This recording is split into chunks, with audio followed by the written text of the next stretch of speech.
Novi rolkarski poligon je nadomestil starega, ki je bil že dotrajan, predvsem pa ni več izpolnjeval varnostnih zahtev. Pač prvi je take vrste v Sloveniji, zaradi tega bolj zanimivo. Ja, to je super, najbolj mi je v redu tista spodnja, tisti bazen spodnja. V Novo Gorico radi pridejo skejterji od blizu in daleč. So hodili ljudje, pač že prej, ko je bil star, so hodili z drugod. Ne vem točno, s kje, Avstrija, Nemčija, nimam pojma točno, so hodili tujci. In zdaj, ko je pač tak skatepark, bodo definitivno hodili še več. Obiski so bili in iz Amerike, iz cele Evrope, tako da ja, Gorica ima neko prepoznavno ime v tej kulturi. Park naj bi postal tudi kraj druženja, saj ponuja brezplačen dostop do interneta in prijetno okolico.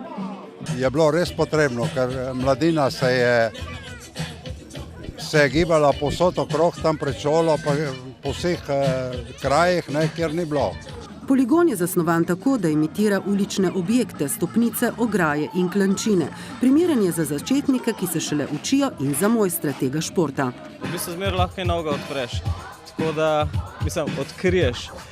Tako da po 20 letih, Skatepark je stal več kot 500 000 evrov, ki sta jih prispevala občina in Fundacija za šport.